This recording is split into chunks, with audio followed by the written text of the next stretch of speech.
Hello, and welcome back to Baby Elias's stories. We now return to The Inner Darkness by Jørn Lier Horst, translated by Anne Bruce. Chapter 36.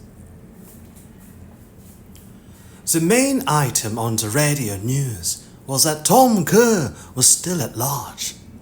One of the injured police officers was still in hospital, but the others had been discharged. Line dropped her speed. A car drove past in the rain as she turned off the motorway into a picnic area.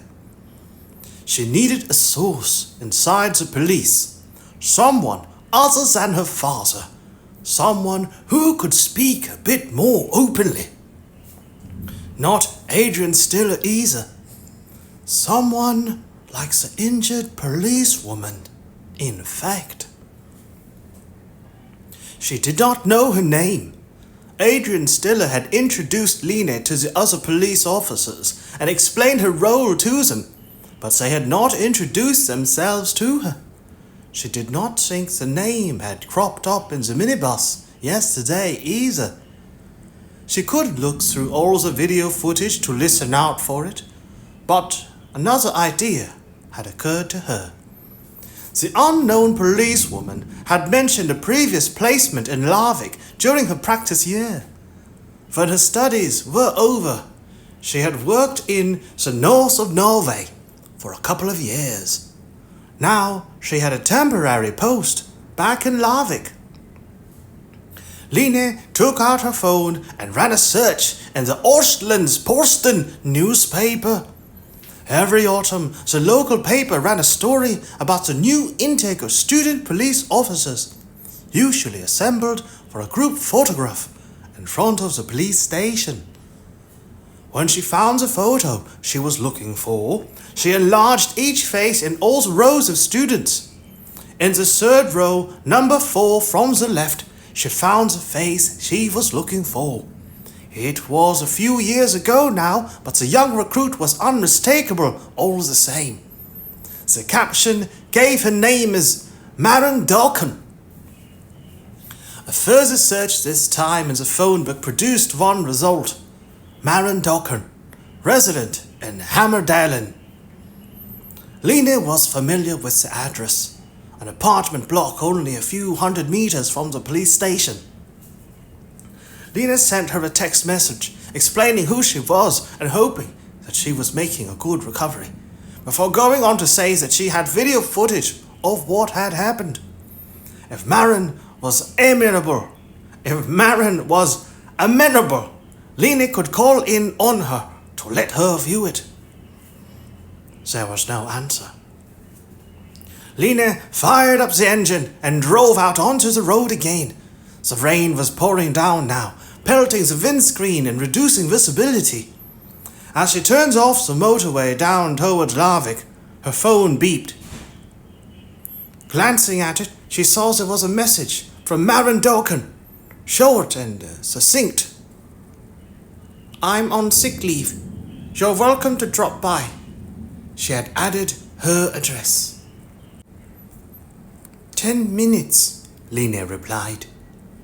The apartment block was 5 stories high, and the display on the door entry system said that Maren Dorken lived on the 3rd floor. The lock gave an electronic buzz as she was allowed in. Maren stood at her door, waiting. She seemed exhausted. Her pale face had 2 sticking plasters on it and was covered in tiny scabs. She hugged her left arm close to her body. "How are you?" Line asked. "I was lucky," the young policewoman answered. "Tore some tendons in my shoulder, but they've patched me up. I was discharged this morning." "I was even luckier," Line said. "Just a few bruises." She peered into the apartment. Although it was small, the furnishings were practical. "Are you on your own?" "For the moment," Maren replied, showing her in. There were fresh flowers in a vase, and a bar of chocolate, and an as yet unwrapped bouquet lay on the worktop. Lier regretted having neglected to bring anything. Mum and Dad are abroad, Maren continued. They won't be home for a few days. I just had a visit from some colleagues.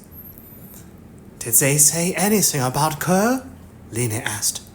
Only that everybody's looking for him. He got away in a boat, Lier said. They found it over in Tonsberg. I heard that, Maren replied. William Wisting's your father, isn't he? That's right, Lier said. I should have mentioned that in the minibus.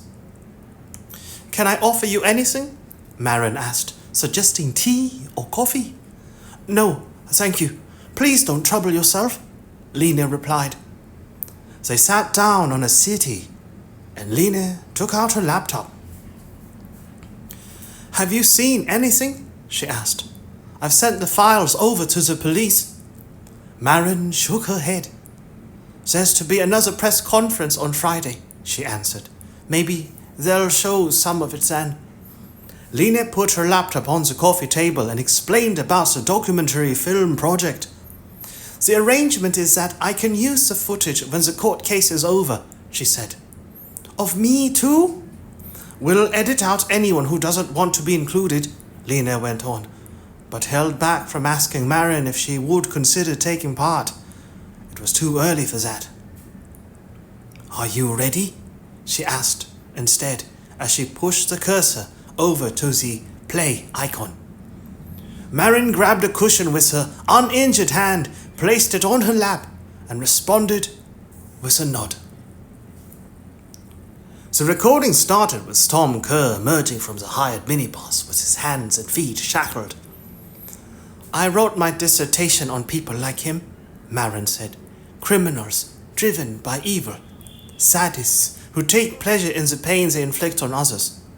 She drew a curtain to avoid a reflection on the screen.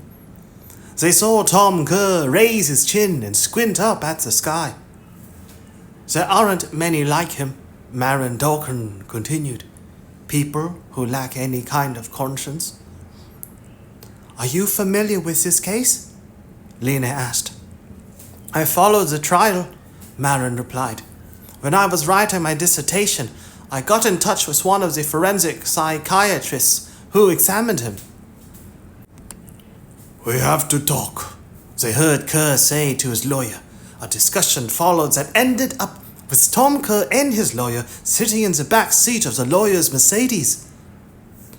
I was allowed to read his report, Maren went on. It contains a lot more than what emerged in the course of the trial.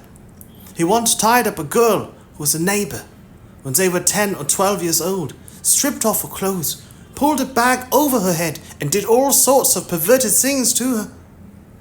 Lier had heard how Tom Kerr had plagued and tormented pet animals in his neighbourhood, but this story was new to her. There were also other signs that there was something seriously wrong with him, but nobody did anything about it, Maren added.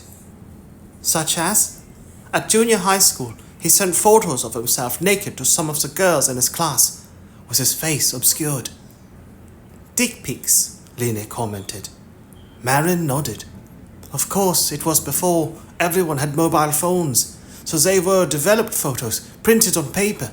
Photos of him slashing his foreskin with a sharp knife or burning himself with a lighter. He sent them along with clandestine pictures he had taken of the girls. Lier pulled a face. Creepy. He should have been checked out when he was still a youngster, Maren Dawkern said. Received treatment from the child and adolescent mental health unit. Received treatment from the child and adolescent mental health unit. The need for early diagnosis and intervention in developmental problems was one of the things I wrote about. Which forensic psychiatrist was it that helped you with your dissertation? Lier probed. Elias Wahlberg. He's based in Tonsberg. Lier jotted down the name. Maren was watching the screen. I wonder what they were talking about, she said. The recording showed Klaus Tank's Mercedes, with him and Tom Kerr sitting in the back, chatting behind the tinted windows.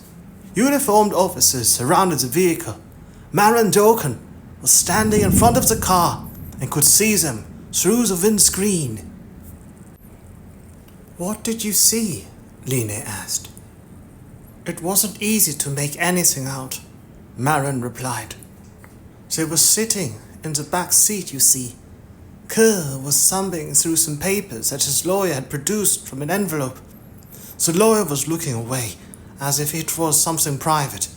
Afterwards, Tank showed him something on his phone. Line's interest grew. Did Kerr use his lawyer's phone? Maren shook her head. I would have intervened if he had, she said.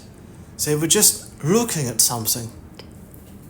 On the laptop screen, the car door swung open and Kerr stepped out. He soon had the transmitter attached again, and they could hear his laboured breath as he began to walk. They saw him stumble. The second time he fell. Line stopped the playback and explained how Kerr had the key for the handcuffs concealed inside his mouth. Rewind a little, Maren requested. Line did as asked and played it again. The camera image wobbled as she changed her grip and moved it from one shoulder to the other. There, Maren said. Line froze the image. Look at that tree, Maren said, pointing. It looks as if some of the bark has been scraped off. Line had watched the footage many times now. She had not noticed this before, but had to agree that Maren was right. It could be a sign, she said, a marker. So he would know where to fall and pick up the key, Maren concluded. Line looked at her. The inference was quick and well thought out. She wondered whether Adrian Stiller and her father had spotted the same thing and made a note of the playback time to send them a screenshot. The recording moved on. From the camera angle, it was impossible to see whether Kerr had picked up something. Maren's breathing quickened as the procession reached the sheep enclosure and the pasture. She sat motionless, watching intently, and gave a start only when the explosion occurred. She made no comment when she saw herself on the screen. The footage lasted another 23 minutes. Line had several recordings of the chaos following the explosion, including some of Maren Dorkin being laid on a stretcher and carried away, but did not offer to show them. She had to pick up Amelie from nursery soon, and had intended to do some shopping first. Thanks, Maren said. It was helpful to see that. I had so many fuzzy images in my head. Now I know exactly what it was like. Line packed away her laptop and prepared to leave. She could not bring herself to ask Maren if she would take part in the documentary. The time was not right. It was just like an interview or an interrogation. There was a right time for everything. Could I read your dissertation? She asked instead. Maren smiled. I can send it to you, she said. I got an A for it. Line stood up and handed over a business card with a phone number and email address. I hope they catch him, she said. ASAP. Maren Dorkin moved to the kitchen worktop and shook a painkiller out of a box. A gust of wind hurled a sheet of rain at the window. Me too, she said, moving across to look outside. I don't like the thought of him being out there. Chapter 37. The phone rang as soon as Wisting parked outside the hotel. An unknown number, and he reckoned it would be Internal Affairs. It was almost an hour late for his appointment. Wisting here, he answered, staying inside the car to shelter from the rain. It's Tim Skag, the caller said. CID, Oslo West. Have you got 5 minutes? Wisting leaned forward, anticipating that the call had to do with Tom Kerr. "What can you tell me?" he asked. "I have a suspicious death here," the investigator said. "Chris Paust Bach, 37 years old, found dead in a burnt-out apartment 3 weeks ago." "Homicide?" "Well, neither the cause of the fire nor the cause of death is clear. Carbon monoxide was found in his trachea and lungs, and it's obvious he died from smoke inhalation, but the toxicology report has just come in. Traces of acetone and other solvents have been detected in his blood." "Substance abuser?" "Yes, of long standing, with a lot of other things on his record. Of course, he could have sniffed it himself to get high," Skarg said. "In any case, it points to him being unconscious when the fire broke out." He paused for a beat, and Wisting glanced across at the hotel entrance. "To begin with, it was regarded as a classic outbreak of fire," Skarg continued. "He had an old-fashioned cooker with ceramic hot plates. The fire investigation indicated that one of the switches was on full and there was a frying pan on the hot plate. At any rate, the fire spread extremely fast. Now it's been shown that there were traces of flammable liquid in several places on the scene, and the technicians are about to conclude that the fire was a case of arson. You can put 2 and 2 together and get it to add up to murder." "But why are you phoning me?" "When we couldn't file the case as an accident, we began to talk to people who knew the victim," Skarg explained. "There are 2 witness statements of particular interest. They both say the same thing. In the days before Chris Paust Bach died, he tried to get hold of a handgun and a hand grenade." Wisting raised his eyebrows and looked at his reflection in the rear view mirror. "What happened in your neck of the woods yesterday has turned our case upside down," Skarg went on. "All of a sudden, the killer we're looking for could be the person who helped Tom Kerr to escape. We could have common interests here." "What else do you know?" Wisting asked. "Is there anyone who can say what he had in mind to do with a hand grenade? And did he manage to get hold of one?" "Well, there aren't many of Bach's crowd who are willing to talk. But apparently it wasn't for his own use. Neither the grenade nor the pistol. He wants to get hold of them for someone else." "You don't know who?" "No, but we know that he did get hold of them. A girlfriend saw the hand grenade in his home, and we have some information about where he got it." "Where then?" "We have a name. Talak Gleek. Known criminal in these parts. Lives in Billingstad. We're preparing a raid and plan to have him in custody sometime this evening. You might be interested in coming along." As Wisting closed his eyes, he felt a nerve in his forehead start to pulse. He had driven past Billingstad an hour earlier, and it would take the same amount of time to drive back. The meeting with Internal Affairs should not last more than an hour anyway. "I can be with you in 2 hours," he replied as he opened the car door to step outside. "See you then," Skarg replied. Chapter 38. Internal Affairs were installed in a conference room in the hotel basement. Wisting stood at the door, rounding off a phone conversation with Nils Hammer. He informed him about the man with the grenade and asked him to accompany him to Billingstad. "Can you be ready in an hour?" he asked, closing the door behind him. "Yes," Hammer confirmed. Terje Nordbo looked up from his large screen laptop. "Apologies," Wisting said, making an apologetic gesture with his phone before tucking it inside his pocket. Nordbo stood up. He was wearing a new suit with a sharper cut, but otherwise had not changed much since the last time they had met, 5 years earlier. Nordbo had led the investigation against Wisting when he was charged with planting false evidence in a murder case. He had discovered that, even before their interview, Nordbo had already arrived at the conclusion that Wisting was guilty. The entire internal affairs inquiry had worked on confirming that theory. They had been like hunting dogs, with one aim in sight: catching him. During the investigation, he had been suspended and had been compelled to prove his own innocence from outside the police force. They shook hands. A video camera was pointing at an empty chair, and Nordbo invited Wisting to sit down. "I was thinking of phoning your police chief," he said. Wisting drew his chair up to the table. He could feel the hostility coming in waves from the man on the opposite side. "Why is that?" he asked. Nordbo checked the camera angle.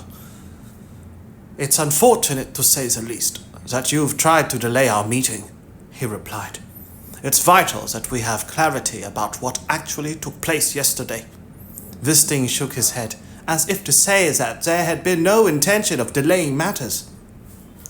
"Something cropped up, that's all," he said as the camera light flashed on. "I'm afraid I'll have to leave soon." Nordbo looked at him appraisingly before taking plenty of time to go through the formalities concerning the making of a statement to Internal Affairs. Then Wisting was asked to relate the previous day's course of events, and went through them in broad outline.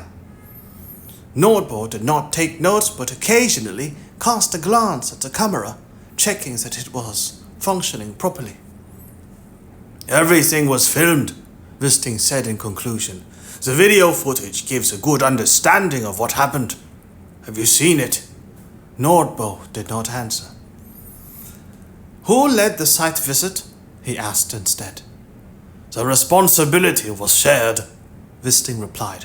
"The aim of the site visit was for Tom Kerr to show us where Taran Noram's body is buried.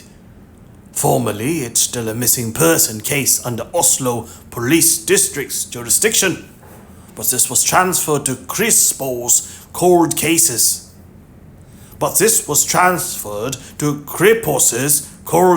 Group. Adrian Stiller led on the tactical aspect. He was the one who had the dialogue with Kerr. However, the site visit was to take place in the Southeast Police District, so I had the local knowledge and appointed Sergeant Kittlegram as operative leader on the day." "You appointed an operative leader?" Nordbo repeated. "That is to say, you delegated that task?" Wisting nodded. "I assigned it to someone more competent than me," he replied. "But when you're in a position in which you delegate something, does that not imply that you had the senior responsibility?" Nordbo queried. "Yes," Wisting responded. "I had responsibility for the local aspects on the ground." "What did that entail?" "Well, I was assigned to make preparations and organize the site visit," Wisting explained. "What did that involve, more specifically?" "As I said, to appoint an operative leader, but also to allocate the manpower he felt necessary. In addition, I was in discussion with Kripos and conducted the reconnaissance and survey of the area in question." One corner of Nordbo's mouth puckered into a smile, making Wisting feel that he had been lured into a trap. "When did you conduct this reconnaissance?" Nordbo asked. "Friday," he replied. Nordbo checked his notes. "Friday, 11 September, he said. 4 days prior to the site visit." Wisting realized where he was going with this. "That's right," he answered. "Would it not have been more appropriate to do this the day before?" Nordbo asked. 4 days is a long time. Plenty of time to lay out a gun and a hand grenade. The purpose of the reconnaissance was to acquaint ourselves with the area, not to uncover a possible escape attempt.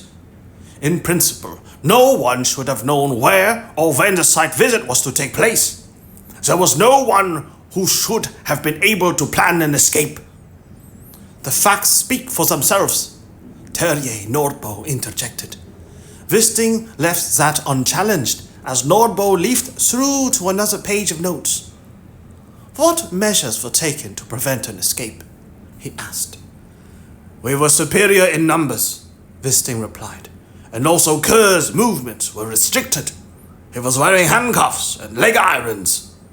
"So, an escape was not just a hypothetical possibility?" Nordbo asked.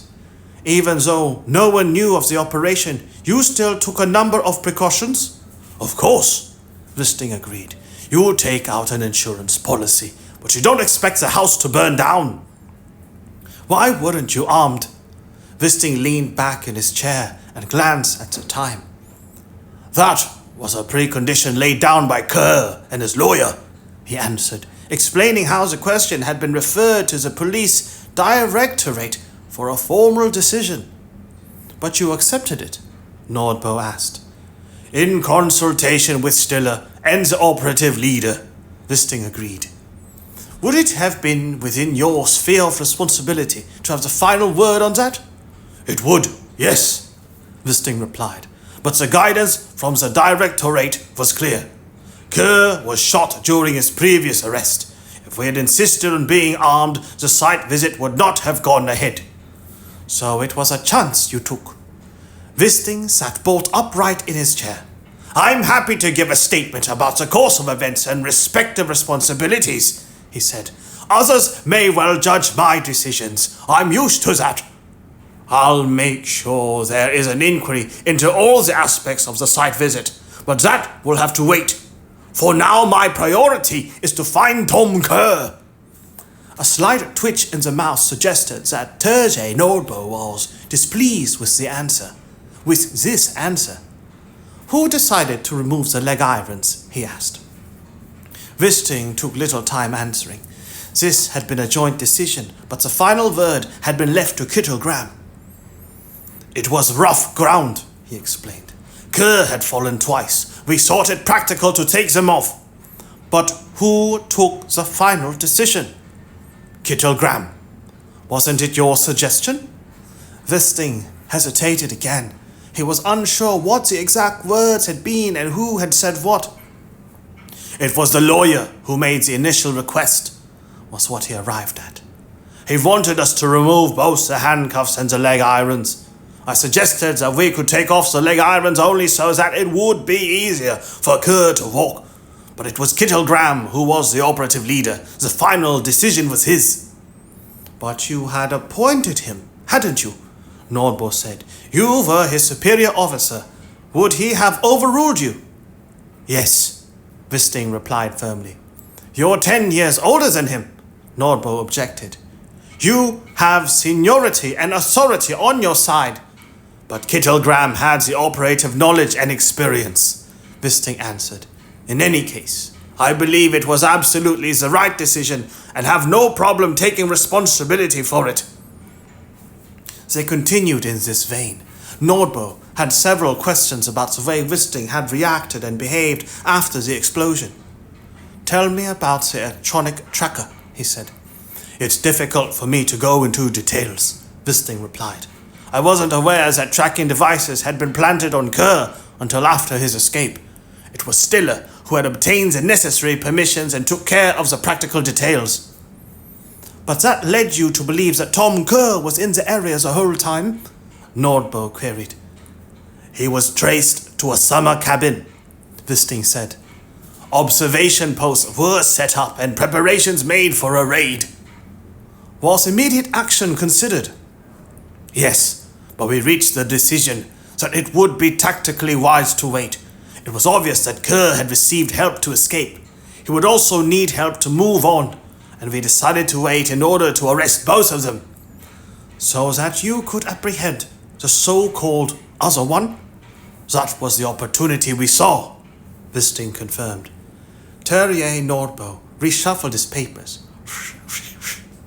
"The other one has been a wanted man for 5 years," he said. "Could a potential arrest have impacted the grounds for your decision?" "What do you mean?" "Could the possibility of apprehending the accomplice have blinded you and caused you to make the wrong decision?"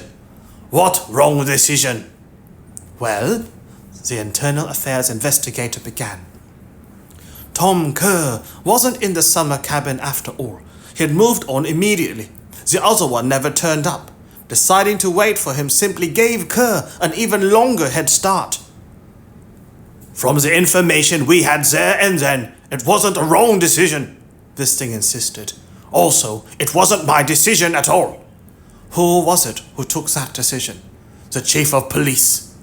But you were the one who proposed this to her, were you not? Wisting nodded. Waiting for the other one had been Stiller's idea. The fact that the site visit had culminated in an escape increasingly seemed like an alternative Stiller had envisaged and planned for. If anyone had been blinded by the possibility of arresting the other one, then it was Stiller. Agnes Kiel is my police chief, he replied without mentioning Stiller's role. It was natural for it to be me who presented this possibility to her. She and the top brass considered it, and they agreed to this plan of action. Nordbo sat in silence with his eyes fixed on his preparatory notes. Wisting could not resist the urge to check his watch. It was almost 6 p.m. I have an appointment in Asker in 3/4, he began. Nordbo raised his eyes. Do you think you could have done things differently? He asked. Wisting, not a fan of hindsight, shook his head.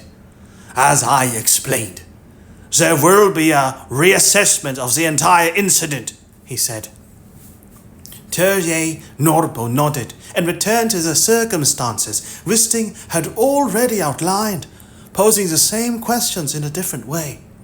Half an hour later, he declared the interview over. Wisting pushed his chair back from the table.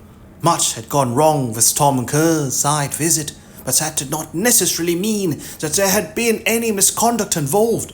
No one had behaved in a blameworthy fashion or against their better judgment. There were no grounds for an internal investigation, but Wisting got the picture. It was a kind of payback. Terje Nordbo had angled the case and initiated the internal affairs inquiry so that Wisting would be censured. Censure. A judgment involving condemnation. Censure. The act of blaming or condemning sternly. Censure. An official reprimand.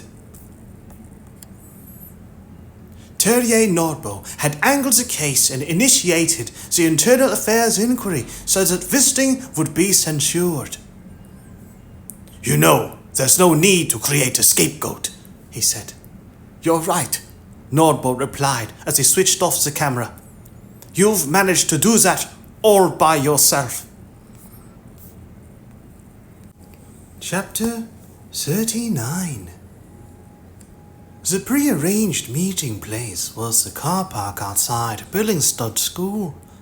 3 uniformed officers and 2 plainclothes detectives stood there when Wisting and Hammer arrived. It had stopped raining, but darkness was closing in. Wisting checked his mobile phone before he got out. He had received a message from Line. A still from one of her videos. A screenshot. It was difficult to make out, but Wisting had seen it before. The picture showed a tree trunk with some of the bark scraped off. Seen this? The message asked. On the path where Kerr tripped up. A man in jeans and a grey hoodie approached the car and Wisting stepped out without responding to the message. The man introduced himself as Tim Skage, leader of the local investigation. Wisting introduced Nils Hammer and apologized for being so late. No problem, Skage replied. Nina and her people were also delayed, but were ready now. A uniformed woman with cropped hair gave a brief nod and took out an iPad. This is Talak Glish, she explained, showing them a picture from the photographic register of a bald man with dark eyes and a goatee. His previous convictions include GBH and breaking the gun laws. Making sure that everyone had seen the photograph, she dismissed it with a finger swipe and called up a satellite image of a house in an isolated spot at the end of a gravel driveway, surrounded by an expanse of open ground. He lives alone, she explained. Most of us have been there before and know him. After glancing around at all the other uniformed officers, she gave the thorough run-through of the imminent action. Gleish is charged with supplying a gun and hand grenade to Chris Paul's back shortly before he died. It's been investigated as a suspicious death. The gun and grenade may have been used in Tom Kerr's escape. We have permission to bear arms, but we're keeping a low profile. Make things simple and steady. Drive in with the Black Maria. 2 men will get out and ring the doorbell. The rest will wait in the back of the van. She nodded towards a big black police vehicle. Questions? Her team all shook their heads. The rest of you, wait behind this bend here, she said, speaking to Skager and pointing at the map. Well out of sight. 5 minutes later, they were on their way, with Wisting and Hammer bringing up the rear. Darkness had settled around them. Wisting switched off the ignition to avoid their lights revealing their presence, when they stopped at the appointed spot. Hammer rummaged in the center console for mini binoculars before they left the car and joined Skager outside. The lights of the Black Maria struck the house, which lay about 200 meters ahead. It comprised 2 stories with an entrance in the brick basement and backed onto a field beside a forest. Do you know whether he's at home? Hammer asked, lifting the binoculars to his eyes. Skager shook his head. We're going in regardless, he replied. As a police van drove to the front of the house, the brake lights came on and the vehicle drew to a halt, blocking the view of the entrance. Hammer grunted with displeasure. The van driver clambered out, skirted around the vehicle and disappeared out of sight. Skager's police radio crackled into life. Ringing the doorbell, was the message. Wisting was watching the windows, some of which were lit up, but there was no sign of movement. Half a minute passed. Trying again, a voice announced on the police radio. A puff of wind rustled through the surrounding trees. He's doing a runner, Hammer suddenly shouted, nudging Wisting on the chest with the binoculars, before breaking into a sprint. To the left of the house they spotted movement at the edge of the forest, out of sight of those standing in front of the building. Wisting raised the binoculars to his eyes and saw the back of a man in a blue sweater disappearing into the trees. Skager took hold of the police radio and called the operation leader. There's movement on the west side of the house, he reported. Although he received no reply, the side door of the Black Maria slid open and 4 police officers poured out. Tim Skager swore aloud. She should have someone at the back door, he said. The nearest police car started up and the gravel sprayed out as it sped off. Skager jumped in beside Wisting. When they reached the house, most of the team had been sent out to search the surrounding terrain. The front door abruptly swung open. An officer had unlocked it from the inside. The back door was open, he explained. Wisting waited outside until the house had been searched and declared empty before he entered alongside Skager. The basement level contained 5 rooms, one of which was equipped with a bar. In another room, 2 mattresses were spread out on the floor, while the other rooms contained boxes and cases of items that seemed merely in storage. The sound of voices drifted down from the upper floor. The TV in the living room was switched on, showing a program about gold miners in Alaska. A can of cola and a half-eaten pizza sat on the coffee table, and the smell of cooking still pervaded the air. A vacuum cleaner was set out, but had obviously not been used for a long time. Empty bottles, plates of leftover food and dirty washing were strewn around the room. Over the police radio, they could hear how the search for the weapons dealer was being organized. The team had followed a path through the forest and emerged into a residential area. Patrol cars were diverted to the locality and sniffer dogs requisitioned. Hammer returned to the house. "Useless," he declared. They split into teams to search the house.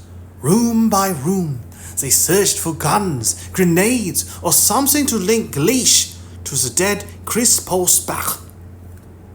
In the kitchen cupboard, they found more than 100 grams of amphetamines and equipment for weighing and packing.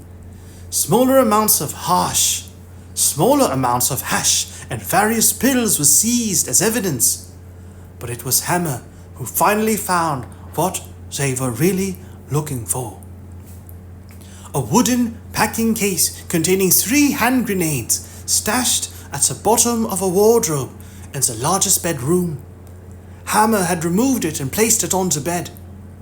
"Excellent," Skager said. "We found them. I'll get the bomb squad to make them safe." Wisting used his mobile phone to take a photo. The grenades appeared to match the fragments they had found at Efton. These grenades were green with yellow writing. "Grenade, hand offensive, MK3A2, TNT. Underneath, a printed lot number would enable them to trace where the grenades had been produced. He sent a picture to Mortensen to find out whether he could confirm that these were the same type. It took only a few seconds for the crime scene technician to call back. "Where are you?" he asked. Wisting explains the situation. "Is this the same type of grenade as the one that was used in the escape?" he asked. "Yes," Mortensen confirmed. "Manufactured in America. We found part of a lot number on one of the fragments. It corresponds with what I can see on your photograph. In that case, the grenades most likely come from a break-in at NATO warehouse in Trondelag nearly 4 years ago." Wisting thanked him and wound up the conversation before turning to face Skager. Mortensen had given them a thread they would be able to follow. "Any news of the runaway?" he asked, with a nod to the police radio and Skager's belt. Skager shook his head. "Not yet. But we'll find him." Wisting nodded. "Let me know right away then," he said, heading for the door. Chapter 40. Maren Dorkern's dissertation made interesting reading. Malevolence, evil as motive. Line sat engrossed at the kitchen table. From there, she could see across the street to her father's house and keep track of when he came home.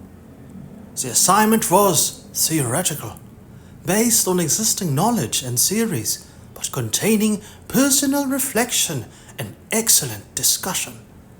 In addition, the material was well organized and the language easily assimilated. The exposition was clearly defined. Some crimes could be so ruthless and ghastly that it was difficult to characterize them as anything other than pure evil. But the dissertation was not about such perpetrators. Instead, it examined malevolence, the desire to practice evil, and the people who derive pleasure from inflicting pain and suffering on their victims. This was material Line could use in her documentary project. In conclusion, it posed questions about whether malevolence was an animal instinct latent in all human beings, whether this was what made a cat play with a mouse before finally taking its life, or why the bestial gladiators fight in their time could feed the enjoyment of the masses. She stood up and cleared the supper plates and cups from the table. The light from a pair of car headlights spilled into the room, and Lena peered out through the window.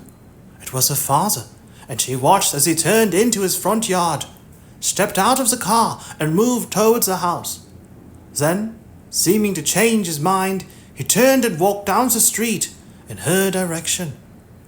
Lena padded to the door to prevent him from ringing the doorbell. "I saw you coming," she said as she let him in. "How are things?" he asked. "Fine," she answered without hesitation. "Did you see the picture I sent you? Of the bark?" He nodded. "There's a similar mark further along the path," he replied. "Presumably where the gun was hidden." "Do you know anything more?" Lena asked, though she did not have high hopes of learning anything from him. "Nothing specific."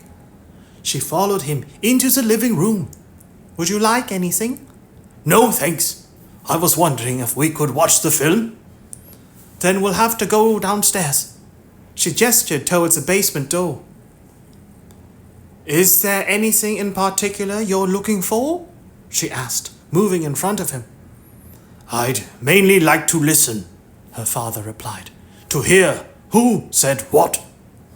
She stopped at the foot of the stairs and gave him a questioning look.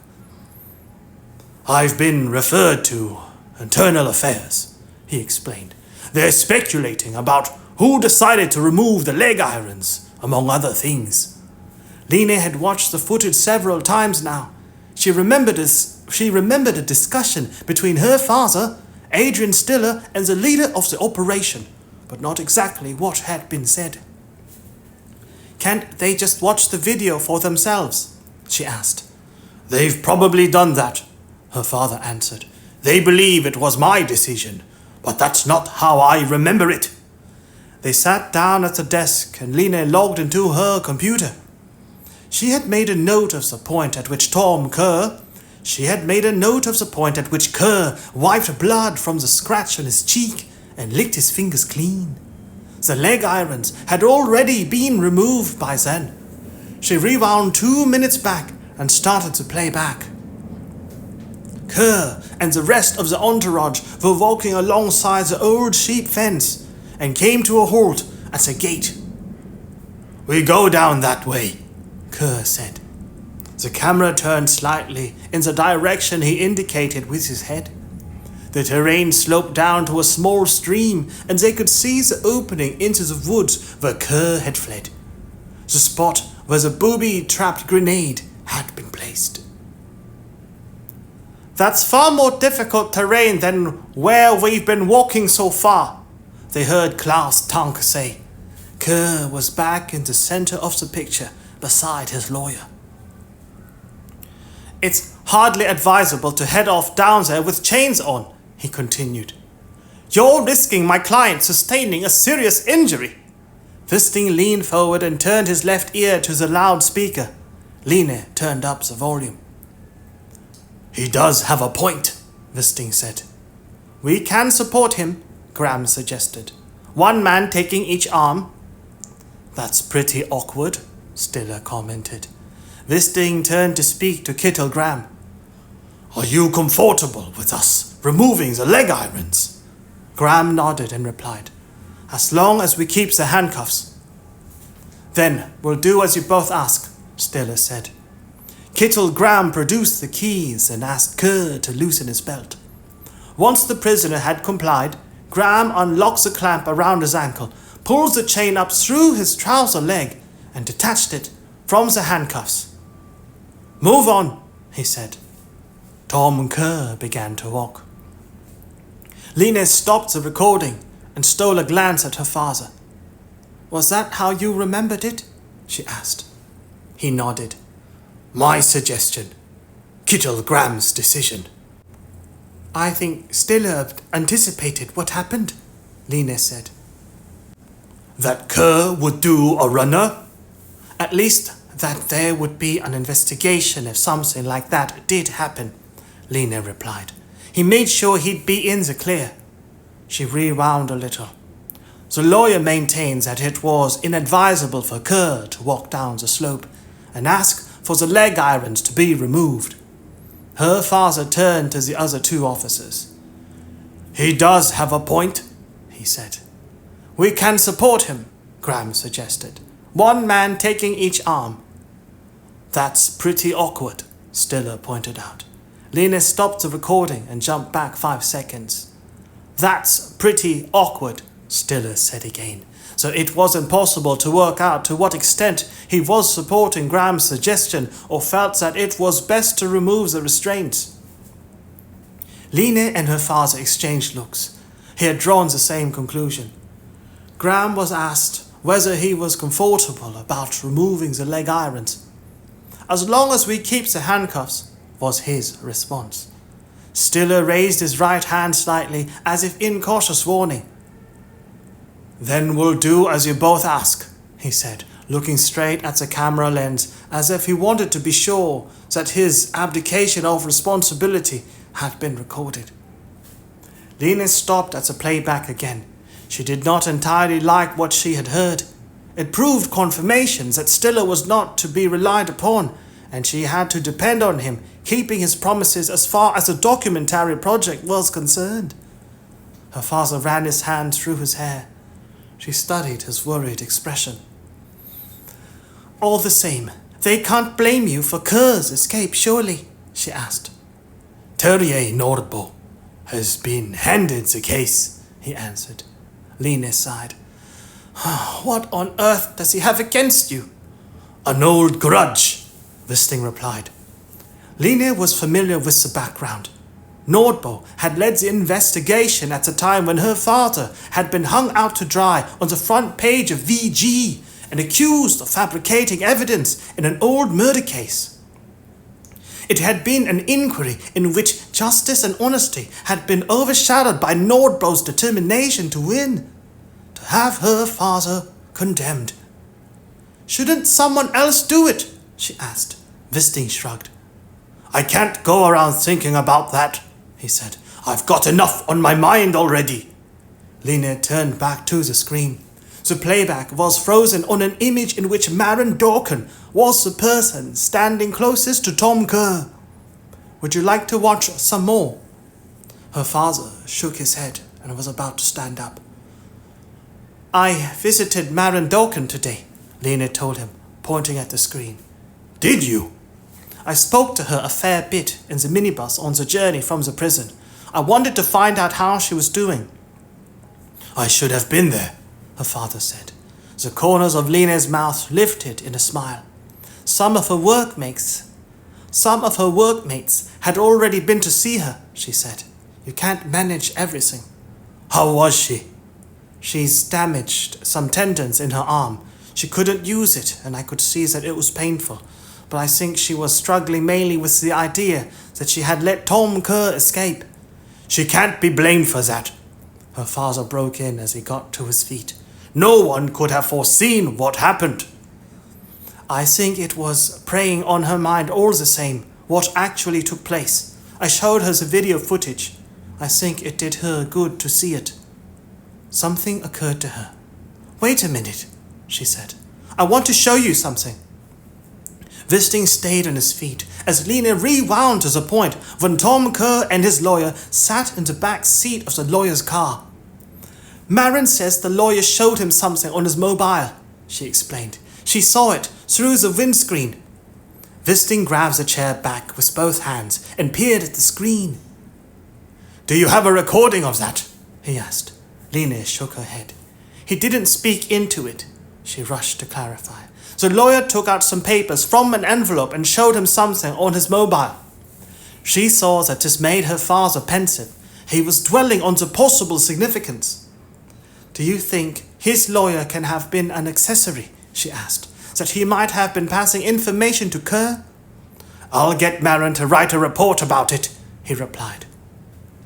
It took a few minutes for Lena to realize the implications of the possibility that had come to light. "It would answer a lot of questions, wouldn't it?" she said. "Communication in and out of the prison." "It could well have been completely legitimate. What took place in the car?" Wisting told her, removing his hands from the chair back. "Thanks for letting me see it, though." He turned and walked to the stairs. She could see that she had given him something to think about, something that would keep him awake tonight. Chapter 41. 5 people were gathered around the table for the morning meeting and a run-through of the case. Wisting had seated himself at the head of the table, and Nils Hammer, Torenborg, Christine Tiss, and Espen Mortensen had assumed their usual places.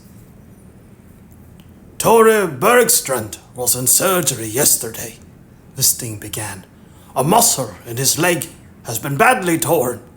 It's a complicated injury. He'll have to undergo several more operations, and there's still a danger that amputation might become necessary. Maren Dorken is on sick leave for a fortnight. The rest will be back at work by the end of the week. They'll be brought together for a debrief in their department tomorrow. Hammer and I will be there too. Hammer pushed his chair out from the table and squinted at the window before getting to his feet. The sun, he grumbled as he skirted around the table to adjust one of the blinds. Wisting gave a brief resume of what had emerged in the course of the previous day. There's a lot of activity, he concluded, but we still don't have anything concrete. There was a knock at the door, and it swung open immediately, although no one had answered. Adrian Stiller put his head round it, as if to make sure he had come to the right room, before closing the door behind him. "Okay for me to join you?" he asked, pointing to an empty chair. "We weren't expecting you here today," Wisting said. "I have a meeting with Internal Affairs at noon," he explained as he sat down. "In many ways, we at the Cold Cases Group were the ones who set all this in motion. Who bears the blame, in fact. So I'd like to follow things up. If there's anything we can contribute, I'd like to do that." "Do you have any results from the surveillance?" Hammer asked him. He shook his head. Lone Melberg had a visit from a female friend last night and had a late start at work today. "What about Floyd too?" "He hasn't moved from his house. The only thing we've noticed is that he took delivery of a box of food at the door yesterday afternoon. He doesn't socialize much, but he's highly respected in financial circles. He's a kind of anonymous philanthropist. Earns a fortune on the stock exchange, but also spends a lot on financing social entrepreneurship and donating substantial amounts to non-profit purposes." "His father was a pedophile," Hammer broke in, taking out his snuff box. The others looked at him in astonishment. "I've been doing a bit of digging too," he explained. "He was convicted several times, the first time for incest, sexual abuse of his son." Stiller nodded in confirmation, but Wisting was unsure whether this meant he was in possession of the same details as Hammer. "He died in Ila prison," Hammer added. "Hanged himself in one of the cells there." Stiller nodded again.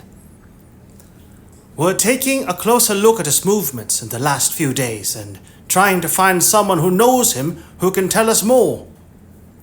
"He has a swimming pool in his basement," Hammer cut in. "Maybe Kerr has been there." "How do you know that?" Wisting queried. "Google. There was an old prospectus on the internet. He bought the house 8 years ago. The estimated price then was 19 million. "I'll take it up with Semmelman," Wisting said. "Tew isn't listed as having any connection to Tom Kerr, but it's worth double-checking." He took up the thread again. "This is a fragmented investigation that crosses several district boundaries," he said. "Our task is to find Tom Kerr. That intersects with Idar Semmelman and Oslo Police's search for the other one, the Ost Police District suspect. the accomplice in Nana Tormel's murder. In Oslo West are dealing with the murder of Chris Paust Bach. Who's that? Stiller asked. Wisting explained how they had discovered the origin of the grenade. According to a female friend of Bach, he got the grenade from a man on the drug scene. Talak Glitch, he went on, giving an account of the previous evening's exploits. Glitch is a wanted man, will be notified as soon as he's arrested. Stiller drew the jug of water from the middle of the table and filled a glass. Bloop, bloop, bloop, bloop, bloop, bloop. In parallel with this, Internal Affairs have initiated an internal inquiry, Wisting continued, glancing around at his colleagues. In our department, this affects only Hammer and myself. Mortensen was given the floor. He had prepared a visual presentation of the work conducted at the crime scene and ran through the findings. However, none of this brought them any further forward. Hammer had been busy examining the telephone traffic at Efting, but, to date, that had not produced any results. What about this Theo Derman? Wisting asked. Have you made any progress with him? Only to find out that Derman is a German surname for Westphalia. Torenborg had a list of tip-offs. A number of possible sightings of Tom Kerr had been followed up. We don't have any active assignments for the moment, she told them. No tip-offs about possible hiding places. They spent the next 10 minutes working on forward planning. Traditionally, investigation was a matter of searching for evidence that would lead in the end to a perpetrator. The task before them now was different. They all knew who Tom Kerr was and what he had done. It was simply a matter of finding him, but they did not have much to go on. Further progress would hinge upon tip-offs from the public on Tom Kerr being spotted or finding him via the other one. The meeting was now over, and Wisting slid his chair out from the table. Turning to Stiller, he gave him an appraising look. You and I need to have a chat, he said. In my office. Chapter 42. Wisting hovered in his office doorway, waiting until Stiller was seated before he shut the door and sat down behind the desk. Could Klaus Tank have been involved? He asked. Stiller crossed his legs. He was wearing a suit today, and his immaculate white shirt was freshly ironed. The lawyer? He smiled. He replied with a smile. What makes you think that? The prison warden was in on it, Wisting replied. The easiest way to send messages in or out of a closed prison is through a lawyer when he has meetings with his client.